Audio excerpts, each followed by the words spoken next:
ಪ್ರಧಾನಿ ನರೇಂದ್ರ ಮೋದಿ ಅವರು ದೆಹಲಿಯ ಭಾರತ್ ಮಂಟಪದಲ್ಲಿ ನಡೆಯುತ್ತಿರುವ ಇಂಡಿಯಾ ಎಐ ಇಂಪ್ಯಾಕ್ಟ್ ಶೃಂಗಸಭೆ 2026ಕ್ಕೆ ಇಂದು ಅಧಿಕೃತ ಚಾಲನೆ ನೀಡಿದರು. ಪ್ರಧಾನಮಂತ್ರಿಯವರೊಂದಿಗೆ ಉದ್ಘಾಟನಾ ಸಮಾರಂಭದಲ್ಲಿ ಫ್ರಾನ್ಸ್ ಅಧ್ಯಕ್ಷ ಎಮ್ಯಾನ್ಯುಯಲ್ ಮ್ಯಾಕ್ರಾನ್, ಬ್ರೆಜಿಲ್ ಅಧ್ಯಕ್ಷ ಲೂಯಿಸ್ ಇನಾಸಿಯೋ ಲುಲಾ ಡೆ ಸಿಲ್ವಾ, ವಿಶ್ವಸಂಸ್ಥೆಯ ಪ್ರಧಾನ ಕಾರ್ಯದರ್ಶಿ ಆಂಟೋನಿಯೋ ಗುಟೆರೆಸ್ ಸೇರಿದಂತೆ ಹಲವು ಜಾಗತಿಕ ನಾಯಕರು ಪಾಲ್ಗೊಂಡಿದ್ದರು.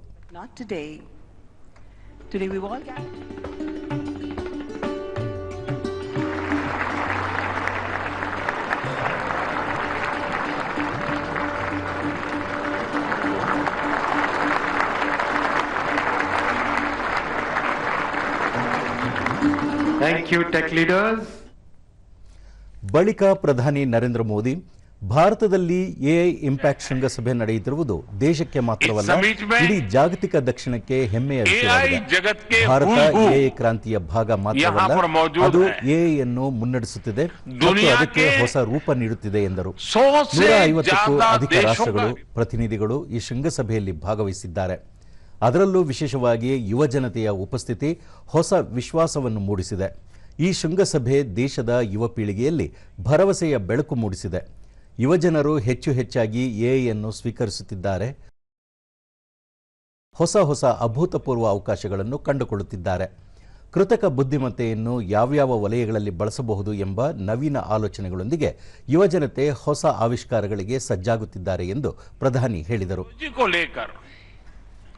कुछ लोगों में शुरुआती में संदेह होता है, लेकिन जिस तेजी और भरोसे के साथ दुनिया की युवा पीढ़ी एआई को स्वीकार कर रही है, उसकी ओनरशिप ले रही है, एआई का इस्तेमाल कर रही है, वो अभूतपूर्व है. यहां एआई समिट की एग्जीबिशन को लेकर भी बहुत उत्साह रहा है. खासकर यंग टैलेंट बहुत बड़ी संख्या में आया है. एग्रीकल्चर, सिक्योरिटी, दिव्यांगजनों की मदद, मल्टीलिंगुअल पॉपुलेशन की तमाम जरूरतों से जुड़े जो भी सॉल्यूशंस यहां प्रेजेंट किए गए हैं, वो इस फील्ड में मेड इन इंडिया की ताकत और भारत की इनोवेटिव कैपेबिलिटीज का बहुत बड़ा उदाहरण है. Foundational technology. ಕೇಂದ್ರ ವಿದ್ಯುನ್ಮಾನ ಮತ್ತು ಮಾಹಿತಿ ತಂತ್ರಜ್ಞಾನ ಹಾಗೂ ವಾರ್ತಾ ಮತ್ತು ಪ್ರಸಾರ ಸಚಿವ ಅಶ್ವಿನಿ ವೈಷ್ಣವ್ ಎಐ ಇಂಪ್ಯಾಕ್ಟ್ ಶೃಂಗಸಭೆಗೆ ಎಲ್ಲ ಜಾಗತಿಕ ನಾಯಕರನ್ನು ಸ್ವಾಗತಿಸಿ 118 ರಾಷ್ಟ್ರಗಳು ಶೃಂಗಸಭೆಯಲ್ಲಿ ಭಾಗವಹಿಸುವ ಮೂಲಕ ಶೃಂಗಸಭೆಯನ್ನು ಅತ್ಯಂತ ಯಶಸ್ವಿಗೊಳಿಸಿವೆ. ಅದಕ್ಕಾಗಿ ಎಲ್ಲ ರಾಷ್ಟ್ರಗಳಿಗೆ ಧನ್ಯವಾದ ಅರ್ಪಿಸುವುದಾಗಿ ತಿಳಿಸಿದರು. ಅಲ್ಲದೆ ಪ್ರಧಾನಿ ನರೇಂದ್ರ ಮೋದಿ ಅವರು ತಂತ್ರಜ್ಞಾನದ ನಿಜವಾದ ಮೌಲ್ಯ ಅಡಗಿರುವುದು ಅದರ ಪ್ರಯೋಜನಗಳು ಜನಸಾಮಾನ್ಯರಿಗೆ ಲಭ್ಯವಾದಾಗ ಮಾತ್ರ ಎಂಬ ನಂಬಿಕೆ ಹೊಂದಿದ್ದಾರೆ. ಆ ನಂಬಿಕೆಯನ್ನು ಸಾಕಾರಗೊಳಿಸಲು ಈ ಶೃಂಗಸಭೆಯನ್ನು ಆಯೋಜಿಸಿದ್ದಾರೆ.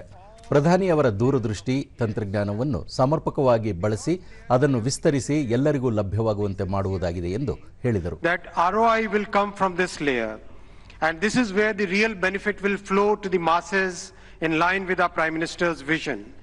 That is why we are building real world solutions in healthcare, agriculture, education, logistics, design, financial services, every sector wherever the benefits can reach the masses.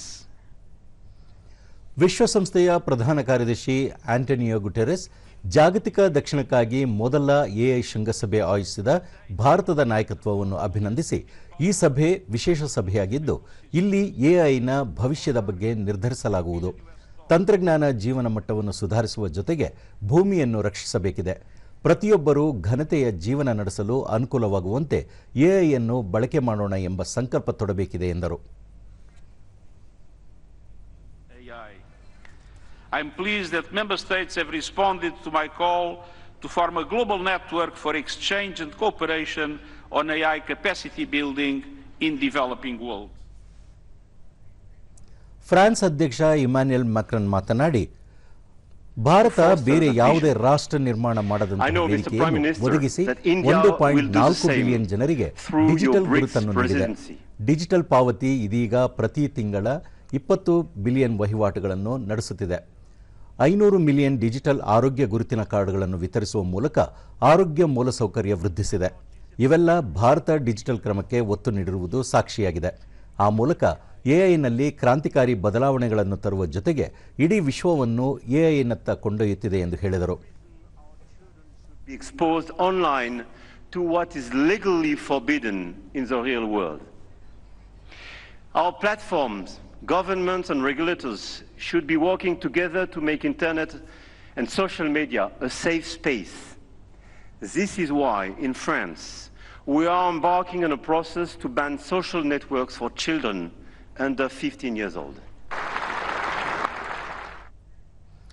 ಗೂಗಲ್ನ CEO Sundar Pichai, ನಾವು ಡಿಜಿಟಲ್ ಅಂತರವನ್ನು ಎಐ ಅಂತರವನ್ನಾಗಿ ಮಾಡಲು ಸಾಧ್ಯವಿಲ್ಲ. ಹಾಗಾಗಿ ಕಂಪ್ಯೂಟರ್ ಮೂಲಸೌಕರ್ಯ ಮತ್ತು ಸಂಪರ್ಕಕ್ಕೆ ಹೆಚ್ಚಿನ ಹೂಡಿಕೆ ಮಾಡಬೇಕಿದೆ. ನಿನ್ನೆ ಘೋಷಿಸಿದಂತೆ ಭಾರತ ಅಮೆರಿಕ ನಡುವಿನ ಸಂಪರ್ಕ ವೃದ್ಧಿಗೆ ಸಾಗರದಾಳದಲ್ಲಿ ಆಪ್ಟಿಕ್ ಕೇಬಲ್ ಅಳವಡಿಕೆ ಮಾಡಲಾಗುವುದು. ಇದರಿಂದ ಸಾಕಷ್ಟು ಆರ್ಥಿಕ ಬದಲಾವಣೆಗಳಾಗಲಿವೆ. ಮುಂದಿನ 20 ವರ್ಷಗಳಲ್ಲಿ ಹೊಸ ಬಗೆಯ ಉದ್ಯೋಗಾವಕಾಶಗಳು ಸೃಷ್ಟಿಯಾಗಲಿವೆ. 20 ವರ್ಷಗಳ ಹಿಂದೆ ವೃತ್ತಿಪರ ಯೂಟ್ಯೂಬ್ ಕ್ರಿಯೇಟರ್ಗಳು ಇರಲಿಲ್ಲ. ಇದೀಗ ಲಕ್ಷಾಂತರ ಯೂಟ್ಯೂಬರ್ಗಳು ಜಗತ್ತಿನಾದ್ಯಂತ ಇದ್ದಾರೆ ಎಂದು ಹೇಳಿದರು. And his team at Google DeepMind asked an audacious question: how could we use AI to solve this? That question led to AlphaFold. This breakthrough didn't just win a Nobel Prize, it compressed decades of research into a database that is now open to the world. Today, over 3 million researchers in more than 190 countries are using it to develop malaria vaccines, fight antibiotic resistance, and much more. Tata ಕಂಪನಿಯ ಮುಖ್ಯಸ್ಥ N Chandrasekharan, Bharat ಒಂದು ರಾಷ್ಟ್ರವಾಗಿ AI ಬಗ್ಗೆ ಸಕಾರಾತ್ಮಕವಾಗಿದೆ. ನಮ್ಮ ಉತ್ಸಾಹ ಆಶ್ಚರ್ಯದಾಯಕವಲ್ಲ. ದೇಶದಲ್ಲಿ ಈಗಾಗಲೇ ಮಹತ್ವಾಕಾಂಕ್ಷೆಯ digital ಮೂಲಸೌಕರ್ಯ ಕಾರ್ಯಕ್ರಮಗಳು ಯಶಸ್ವಿಯಾಗಿವೆ. ಆ ಮೂಲಕ ವಿಶ್ವದಲ್ಲೇ ಅತಿ ದೊಡ್ಡ ಡಿಜಿಟಲ್ ವ್ಯವಸ್ಥೆಯನ್ನು ದೇಶ ಹೊಂದಿದೆ. ಡಿಜಿಟಲ್ ಪಾವತಿ ಇಂಟರ್ಫೇಸ್ ಇಡೀ ವಿಶ್ವದ ಗಮನ ಸೆಳೆದಿದೆ ಎಂದರು.